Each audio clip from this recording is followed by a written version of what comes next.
Javed Hashmi official पे खुश आमदीद। मेरे बच्चों, मेरे प्यारे पाकिस्तानियों,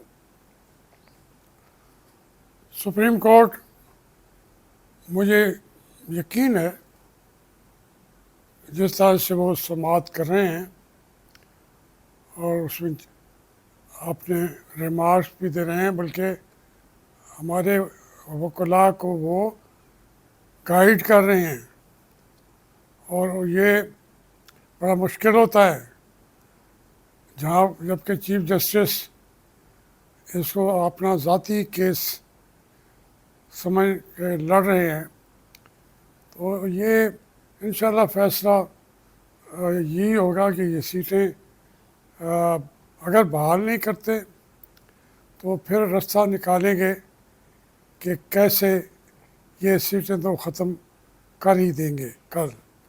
तो उसके साथ हमारे चीफ जस्टिस की एक्सटेंशन का तो मसला ख़त्म हो जाएगा, क्योंकि ला तब्दील हो तो फिर उनको 2 साल मिल सकते हैं आगे जाके, वरना उनकी मुद्दत मुलाजमत ख़त्म हो रही है। तो इसलिए वो उसको बचाने के लिए सरतोड़ कोशिशें कर रहे हैं हमारे चीफ जस्टिस साहब मोहतरम। जो दूसरे जज हजरात हैं वो उनका ज़मीर ये बात उनसे कहलवा रहा है कि सच को छुपाया जा रहा है। बात भी बड़ी लेकिन आम फहम सी बात है कि एक पार्टी को सीटें मिल गई, आपने निशान नहीं दिया, फिर जब वो जीत के आ गए और उसमें उनका लीडर जीता। असल में जिसको उन्होंने इमरान खान ने कहा ये जीतेगा, वो वही जीता। और फिर वो अपनी स्पेशल सीट जो उनको मिलनी थी, ये कोई दूसरा इलेक्शन तो नहीं होना था, वही उस आम वोट को ये इज़्ज़त देनी थी कि उन्होंने इसके बावजूद कि उनके पास सिंबल छीन लिया गया था, तो फिर भी उन्होंने कहा कि ये हमारी पार्टी है। अब पाकिस्तान के उन अवाम का उनका हक छीन लेना, ये ज़मीर की ख़राबी तो हो सकती है, इंसाफ नहीं हो सकता। तो मुझे यकीन है कि इस वक्त फ़ैसला वही होगा जो अवाम पहले दे चुके हैं। तो इसमें हम देखेंगे तो पूरी सियासत से तब्दील हो जाएगी। और फिर माहौल भी ऐसा है कि अब इस्लामाबाद हाई कोर्ट ने तो उन तीनों 47 वाले मेंबरान को उड़ा के रख दिया है, उन्हें सजाएँ दे रहे हैं, जुर्माने कर रहे हैं। तो इस हालात में ये समझना कि पूरी अदलिया जो है वो हमारी बात नहीं सुनती, तो ये भी मिथ अब ख़राब हो रहा है, बल्कि अदलिया बाकायदा और ज़रूरत से ज़्यादा सच बात सुनती है, बर्दाश्त करती है। तो इस फैसले को तो ये हल निकल आएगा। अब यह दूसरी बात जो है, जो हमारी पार्लियामेंट के अंदर जिन मौज़ूआत पे बहस जारी है, मुझे थोड़ा सा गिला है ब्रिगेडियर असलम गुमन से कि वो जो कुछ वो जानते हैं, जो उन्होंने हमें बताया हुआ है, उन्होंने तकरीर तो ठीक की, वो ये भी ठीक है, कहते हैं कि जी ख्वाजा आसिफ चुप कर के बैठा रहा है, लेकिन गुमन साहब आपके ऊपर भी, आपकी पार्टी की तरफ से भी, मेरी तरफ से भी आपके तरफ ये हमारा हक बनता है, जो बातें आप पहले करते थे ख्वाजा आसिफ के बारे में, वो बातें आपको कहनी चाहिए।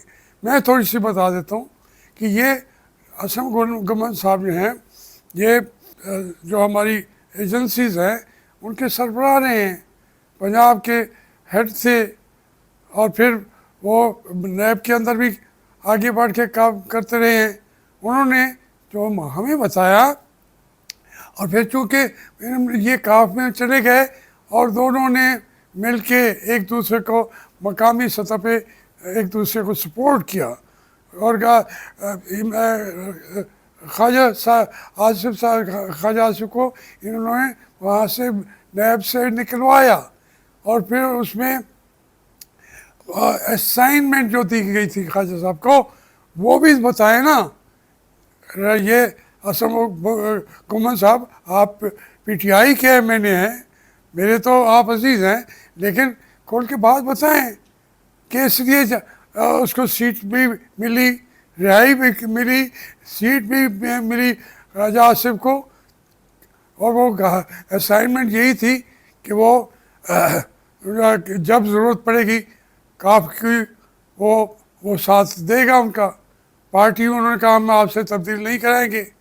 और फिर दूसरे जो हमारे करीबी दोस्त हैं हामिद मीर साहब, वो सच्चाई का इस वक्त बहुत बड़ा सिंबल है। वो सच क्यों नहीं बोलते? जो उन्होंने उस वक्त कॉलम लिखा था, मैंने तो नहीं लिखवाया था, उन्होंने लिखा था कि आपको रिहा करके असाइनमेंट दी गई है कि जावेद हाशमी को आराम से उसकी जो एमएनए तो बन गया है लेकिन उसको आगे नहीं चलने देना, रुकावटें डालनी हैं उसको, हम क़यादत नहीं देना चाहते उसको। मियाँ साहब की तरफ से भी असाइनमेंट मिल गई उसको, उनकी आईएसआई की तरफ से भी असाइनमेंट मिली हुई थी। मेरी तो कोई हैसियत थी या नहीं थी, लेकिन ये असाइनमेंट हामिद मीर ने अपने कॉलम में जंग में लिखा हुआ है और वो कॉलम मेरे पास मौजूद है। तो ऐसा क्या बात है कि सच क्यों बोल नहीं रहे सारे लोग? आप सच बोलें कि ये उसकी इब्तदा है, पहली दफ़ा बनवाया, दूसरी दफ़ा बनवाया। इस वक्त भी पहले तो लोग जानते हैं, वो कहता था मैं तो हार गया हूँ, मैं कैसे करूँ? उन्होंने कहा नहीं तुम नहीं हारे, वो बेगम रेहाना डार हार गई है, तुम जीत गए हो, जिंदा हो जाओ, खड़े हो जाओ। तो अब जब उन्होंने बार बार उसको हारे हुए को भी असेंबली में पहुँचाया है तो अब तो वो बेजान है। लेकिन बेजान बोल रहा है, बेजान एक वो शेर है कि बेजान बोलता है मसीहा के हाथ में, हुक्का जो है हजूर मुअल्ला के हाथ में, बेजान बोलता है मसीहा के हाथ में। वो तो मसीहा के कहने पे बोलता रहेगा। इसलिए ये हमारा पूरा का पूरा निज़ाम जो है इसका बिठा रहे हैं, और बिठा रहे हैं न सिर्फ आईएसआई वाले नहीं, पूरी हमारी एस्टेब्लिशमेंट, हमारे कमांडर इन चीफ, और तबाह करके दिया रखते हैं मुल्क को। स्मगलिंग के सबसे ज़्यादा सरप्रस्त हमारी एस्टेब्लिशमेंट है। ये जुल्म और ज़्यादतियाँ जो करते जा रहे हैं, पाकिस्तान के पल्ले इन्होंने कुछ रहने ही नहीं दिया। उन चीज़ों की तरफ जाएं, देखें, तब मामला चलेंगे। मैंने तो कल भी चीज़ें बता दी थी, इसको लोग मेहरबानी करते हैं, वो फिर मुझे सवालात भी करते हैं, तो ठीक करते हैं। अब मैं नाम कहते हैं नवाज शरीफ के साथ खड़ा रहा। भाई वो जब आपने हमें एस्टेब्लिशमेंट की पार्टियों से जान छुड़ानी पड़ती थी, पहले तो पीपल्स पार्टी और हम जान छुड़ाना चाह रहे थे, तो उस वक्त ज़ियाउल हक ने वो मार्शल लॉ लगा दिया। तो यकीनन हमारी हमदर्दियाँ पीपल्स पार्टी से नहीं थी, लेकिन जो ही वो मुल्क से बाहर आई, भुट्टो साहब को फांसी दी गई, तो फिर उस दिन से आज तक मेरी हमदर्दियाँ हमें पीपल्स पार्टी के साथ भी नहीं हैं। फिर बेनज़ीर ने कुर्बानियाँ दी, फिर अब उसकी बेटी भी आई हुई है, उसका बेटा भी आया हुआ है, उनके साथ भी ज़्यादतियाँ हुई हैं। वो भी ठीक कर रहा था कल अली मोहम्मद कि उसके ऊपर भी जुडिशल कमीशन बिठाए बेनज़ीर की शहादत पे। कोई नहीं बिठाएगा, क्योंकि वो कहते हैं कि वो जो उसमें बन सकते थे मुद्दई, वही मुद्दई जी तो मुल्ज़िम है। ये पीपल पार्टी ने हमें रास्ता ही नहीं दिया आने का। फिर मियाँ नवाज शरीफ ने स्टैंड ले लिया 90 के अंदर, 93 के अंदर, एस्टेब्लिशमेंट के लिए बातें की। मैं कभी एक दफ़ा भी वज़ीर नहीं बना, मुझे मिन्नतें की और मुझे फंसा दिया।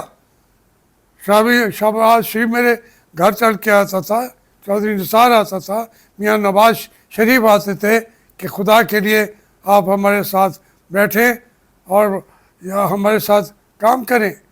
काश मैं ना बनता, उन 2 दफ़ा भी वज़ीर उनके साथ, सीट मुझे हराते थे, मैं बन जाता था तो फिर वजारत दे के वो समझते ये इसकी कीमत है। जब वो एस्टेब्लिशमेंट से थोड़ा सा दूर हुए और वो मैं उनके साथ था, लेकिन जब वो फिर जाके उन्हीं से कंप्रोमाइज़ कर लेते हैं तो मैं क्या करूं यार। अगर मियाँ नवाज शरीफ जो है वो हमारा जो सबसे बड़ा बाजवा था, उसके साथ उसको एक्सटेंशन भी दी। मैं तो इमरान खान के साथ नहीं दिया था, मुझे उस पर गुला उस वक्त नहीं होना चाहिए। मैं नवाज शरीफ के साथ खड़ा था, उन्होंने बार बार हर उसको एक्सटेंशन दी है, क्यों दी है। और फिर उसके बाद उनकी एस्टेब्लिशमेंट की झोली में जो भी कमांडर इन चीफ होता है उसकी झोली में बैठ जाते हैं। सबसे बड़ा चोर तो हमारे मुल्क में हमारा कमांडर इन चीफ होता है, डाकू भी होता है और चोर भी होता है। ये बातें मैं 3 साल पहले भी कर रहा हूँ, 2 साल पहले भी मैंने कहा था ये एक चोर जो है, मैंने कहा आज रात चला जाएगा, बाजवा दूसरा चोर आ जाएगा। वो दूसरा चोर आ गया है, हमारे मौजूदा सैयद साहब, आसिम मुनीर साहब, सारी हरकतें वही कर रहे हैं और कहते हैं कौम आके लड़े वहाँ पे अफ़गानिस्तान के ख़िलाफ़, वहाँ के लोगों के ख़िलाफ़, पैसा भी उनसे, ये उसको पैसा दे रहे हैं किसको? हमारे जो मुसलमान मुल्क है, लोग हैं उनके लोगों को मारने के लिए। ये और ठीक क्या है मौलाना फजल रहमान ने कि उन्होंने कहा कि वहाँ तुम क्यों को मारना चाहते हो, हम आपका साथ नहीं देंगे और कोई भी नहीं देगा। मैं आपको बता दूं, और जो वहाँ के लोग हैं, बदकिस्मती है या खुशकिस्मती, उन्होंने फ़ौज के ख़िलाफ़ डायरेक्ट सड़कों पे आ गए हैं। जैसे तुर्की में आए थे, थोड़ी सी जगह है, वो तुर्की वाला सीन एक दिन यहाँ पे आने वाला है कि फ़ौज के टैंकों को ये कौम घेर लेगी। कहाँ जाएगी हमारी असाकिरे इस्लाम पाकिस्तान की, कहाँ जाएंगे लोग सारे? अब गैर मुस्लिम वो हो रहे हैं, कहेंगे ये सारे इस्लाम के नाम पे किसके खिलाफ जंग लड़ोगे? पाकिस्तान के लोग आपसे तंग आ चुके हैं। मेरी एस्टेब्लिशमेंट के लोगों, कमांडर चीफ साहब, कोर कमांडर साहब, हर कोर कमांडर चोरी के पैसों का ढेर लगा चुका है मुल्क से बाहर, मुल्क से बाहर, मुल्क से बाहर। इनको लोग वहाँ पाकिस्तान में नहीं रहने देंगे और ये खुद भी नहीं रहेंगे।